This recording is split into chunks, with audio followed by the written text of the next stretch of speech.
Bismillahirrahmanirrahim. Assalamualaikum warahmatullahi wabarakatuh.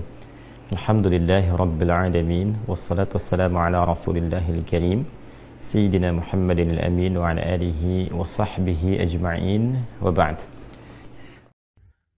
Teman-teman sekalian, Anda punya teman.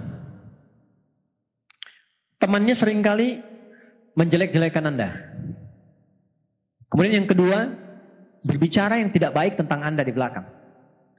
Kemudian menzalimi dalam segala bentuk yang memang salah. Tiba kemudian, dia meminta bantuan Anda sedang butuh, pinjam uang 10 juta misalnya. Diberi nggak? Hah? Kadang-kadang salam aja belum tentu dibalas kan? Ya, padahal hukumnya kan dijawab ya. Ya, bertemu aja belum tentu mau kan? Kenapa? Karena banyak kesalahan yang dia perbuat. Tapi kalau dia datang untuk meminta maaf, diterima nggak? Oke, lihat sini. Bismillah. Ini ada gelas. Cawannya terbuka. Sepanjang terbuka, Anda bisa masukkan apapun. Ada kopi, susu, air, dan sebagainya. Tapi kalau kita tutup begini, dan penutupnya begitu pekat, tuh, bukan tisu, yang masih bisa ditembus. Kita mau masukkan apapun sulit. Bukankah saat sholat tadi kita ingin terkoneksi dengan Allah supaya minta apapun? Ya kan? Kita minta disehatkan, minta diberikan kesuksesan, rezeki yang melimpah, masalah dihilangkan. Ya kan? Kenapa ada sebagian orang yang sholat ketika meminta nggak terkabul? Padahal orang dulu baru nyebut sudah diberikan. Tuh. Orang dulu minta dikasih. Bahkan selesai sholat dapat. Kenapa? Dalam kondisi kita meminta, kita nggak mendapatkan apa yang dimohonkan itu.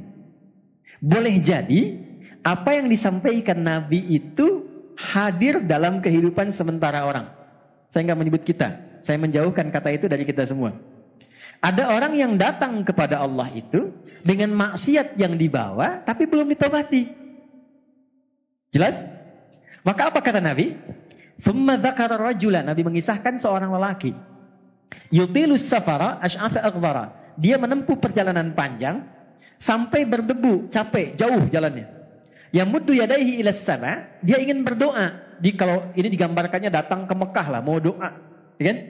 Begitu sampai tiba ke tujuannya, apa yang terjadi? Kata Nabi, komen pertamanya. Ingat, kalau Nabi sudah komen, maka kita apa yang harus dilakukan? Tinggal like, subscribe.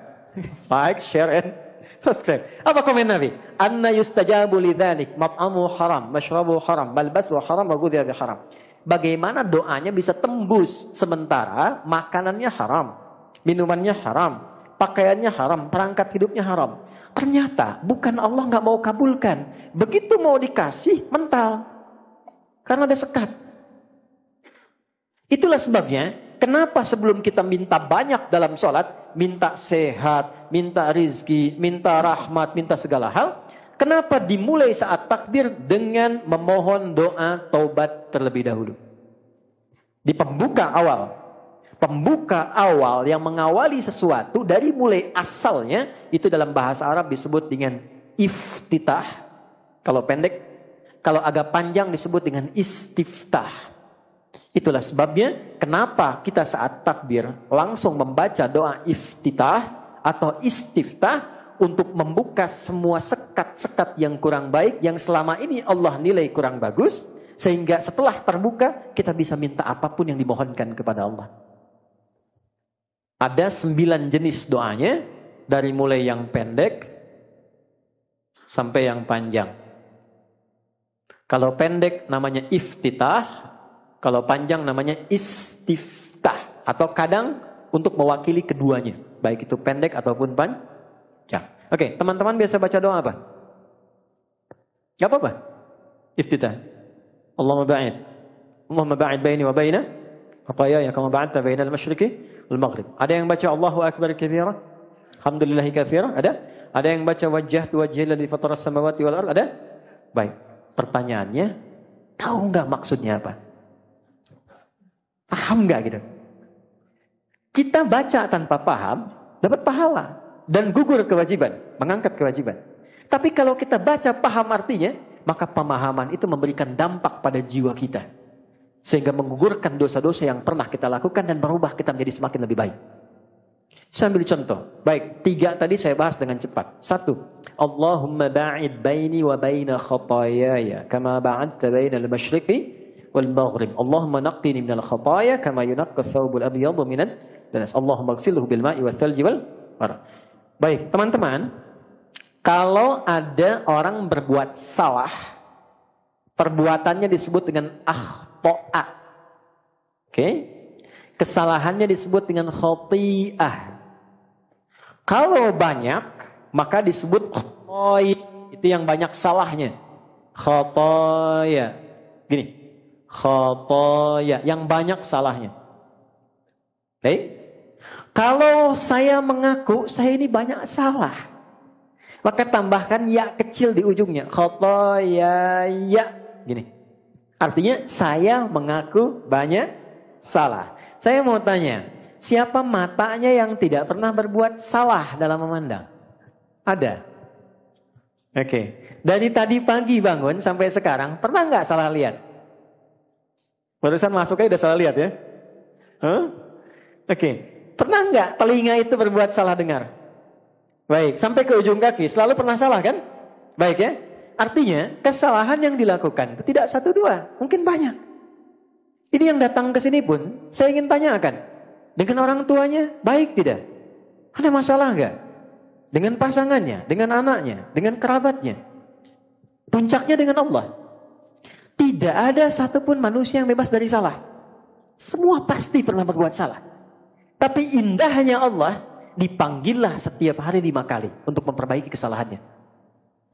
Jadi tidak mungkin orang jadi baik kalau tidak ada salah. Kesalahan itu dihadirkan untuk belajar supaya jadi lebih baik.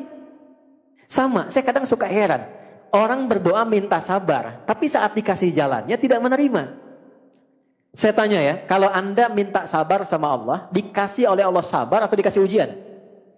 Pasti diberi ujian supaya merasakan kesabaran itu. Sebab kalau dikasih sabar langsung nggak mungkin. Ya kan? Coba lihat, Bapak Ulam berdoa, ya Allah berikan aku kesabaran. Terus gak ada hujan, gak ada angin, Mas Baim pulang ke rumah. Gak ada apapun. Sabar ya sayang. Kira-kira bagaimana responnya? Kamu sehat? Karena gak ada apapun. Kalau Anda mengharapkan sabar, Anda pasti diberikan masalah. Kalau orang berharap kesuksesan, apakah langsung dikirimkan harta? Tidak. Kan diberikan pekerjaan. Kalau orang berharap kebahagiaan, gak akan diturunkan langsung. Pasti diberikan jalan untuk saling mencintai, baru bahagia. Sama persis kalau orang ingin jadi baik, maka Allah turunkan ujian yang menguji dia supaya belajar dari kesalahan, supaya jadi baik. Karena itulah orang kalau saat akan sholat, pasti punya salah yang dibawa. Maka bayangkan sebelum sholat, mata itu salah memandang. Mungkin. Boleh jadi sebelum sholat kepada anak salah melihat. Ini share ya. Apa yang saya biasakan. Mungkin kalau bermanfaat silahkan ambil. Kalau tidak Anda boleh tinggalkan. Saya itu pribadi yang menata diri untuk tidak pernah bisa marah pada anak-anak. Gak bisa marah. Sederhana. Anak kalau belum balik, Allah menilainya itu tetap dengan kekanak-kanakannya. Gak ada hisab. Jadi kalau dia salah, itu gak dihisab oleh Allah karena masih anak-anak. Subhanakallahumma bihamdika nasyhadu an la ilaha illa anta nastaghfiruka wa natubu ilaik. Allahumma tubna ilaika taubatan nasuha ya arhamar rahimin. Ighfir lana dhunubana ya Allah kama ghafarta ibadaka salihin was salihat wa alhiqna ma'ahum ma'al ladzina an'amta 'alaihim min nabiyyin wa siddiqin wa syuhada'i was salihin wa hasuna ulaika rafiqa. Wa sallallahu ala sayyidina Muhammad wa ala alihi wa sahbihi ajma'in. Wa akhiru da'wana alhamdulillahi rabbil alamin. Assalamualaikum warahmatullahi wabarakatuh.